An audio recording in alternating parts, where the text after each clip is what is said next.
Dinosaurs? Yeah, it was over the line.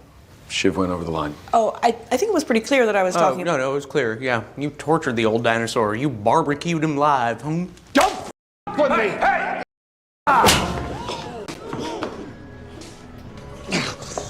Get over here.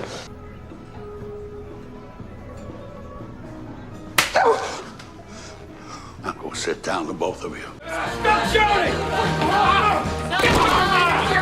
Should I bring it up? What's the point? Yo, should I bring this up? Yes! No! Yes! No way! Never!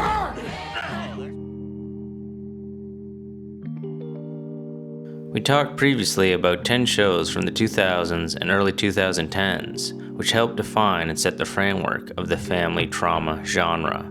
But as Donald Trump came into the political scene, surprise, surprise, TV shows arrived with just as much vulgarity and controversy emulating the ominous era we live in.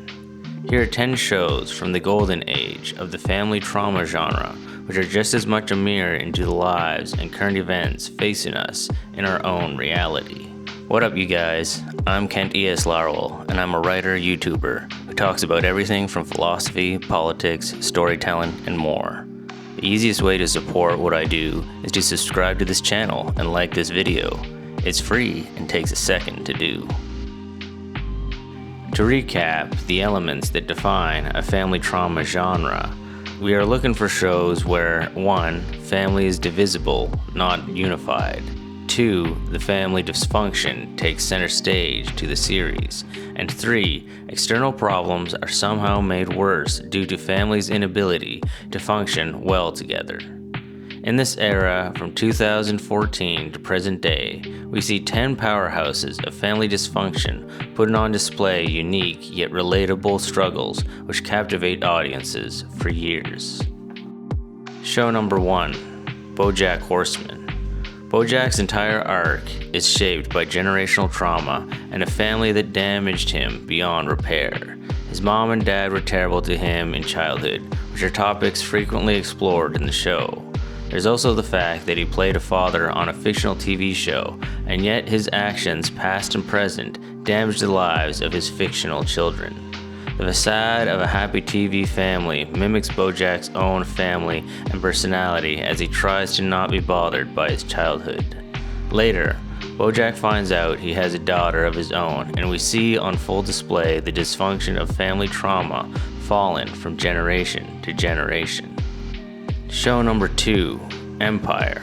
The Lion family is riddled with ego, betrayal, ambition, and generational wounds. Every character is fully independent with their own agenda, and those agendas constantly collide. The central conflict of the show is always internal. Lucius versus Cookie, brothers versus brothers, parents versus children. External threats matter, but the family's inability to function is what keeps the plot going. Show number 3, This Is Us. The Pearson family's trauma is the entire narrative structure, which is demonstrated through the show, jumping around to different decades of the family's lives. The siblings and mother are not defined by unity, but by interlocking traumas. Jack's alcoholism and perfectionism, Rebecca's secrecy, Randall's identity struggles, Kevin's addiction and insecurity, and Kate's self-worth battles. Every major conflict is internal. Siblings competing for love, parents hiding truths, children inheriting their parents' unresolved pain. In a show like This Is Us, we get to see the childhood events which shaped the characters into the damaged adults they are today. Show number 4, Succession. The motherlode of all family trauma genres. The Roys are a Shakespearean disaster. Every character is a separate agent whose goals destroy the others as they fight over the crown of the Waystar Company and Daddy's approval. No matter how much these siblings fight over each other, they will never get the acceptance or status they desire.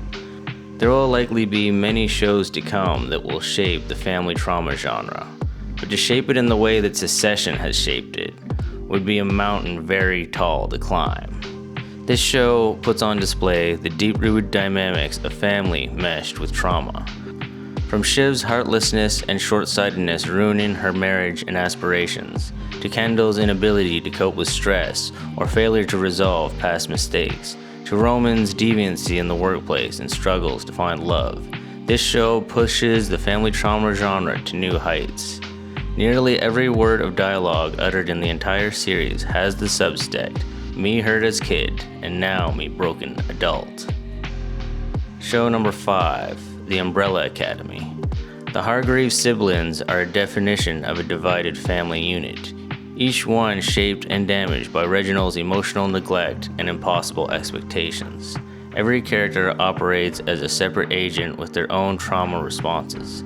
The central conflict of the show is the family's inability to function as a family, and every season's catastrophe is ultimately an extension of their unresolved childhood wounds.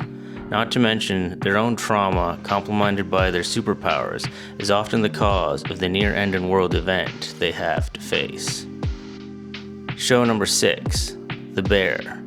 The whole show sets the family restaurant as a trauma vortex. The Berzatto family is a pressure cooker of grief, addiction, resentment, and unspoken history. Carmine doesn't just inherit a restaurant, he inherits a legacy of emotional violence and dysfunction. Every character has their own trauma, and their attempts to work together are constantly sabotaged by their individual coping mechanisms. Carmine's perfectionism, Richie's insecurity, Sugar's emotional exhaustion, or Mikey's self-destruction. Without the family dysfunction, the show would just be a fictional version of Hell's Kitchen. Show number 7, Yellowstone. The Duntons are locked in constant internal warfare. Loyalty is conditional, as John Dunton uses every one of his kids to hold on to the ranch. He cares little for the scars, physical or emotional, that his children have to carry around with them, so long as they are able to do what needs to be done in order to maintain his legacy.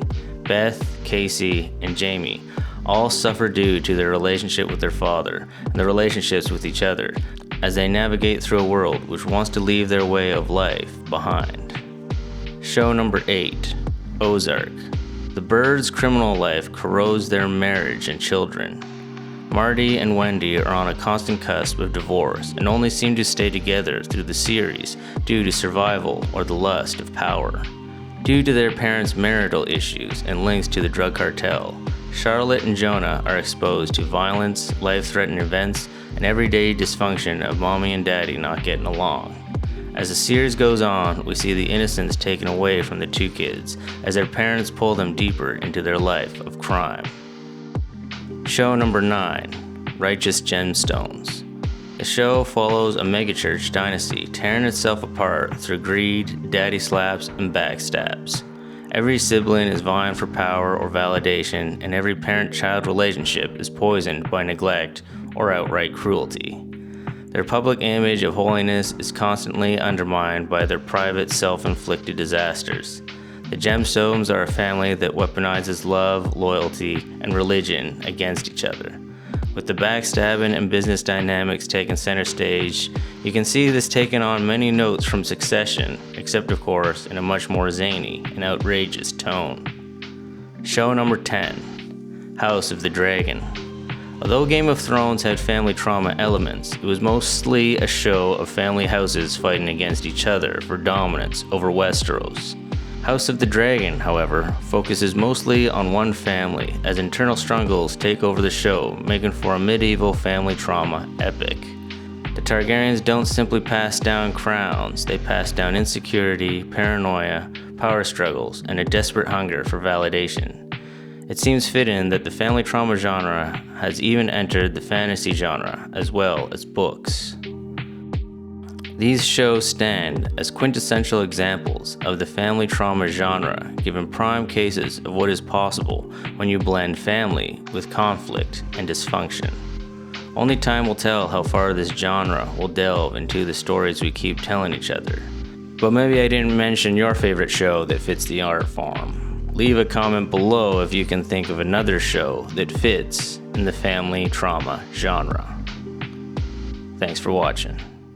And if you like that video, then you can check out my book where I talk about that and many other issues that might help you. It's got a title so edgy, I'm not even sure if I can say it on YouTube. So check it out in the description. And as always, if you want, you can like, subscribe, and all that other fun stuff. More videos coming, of course.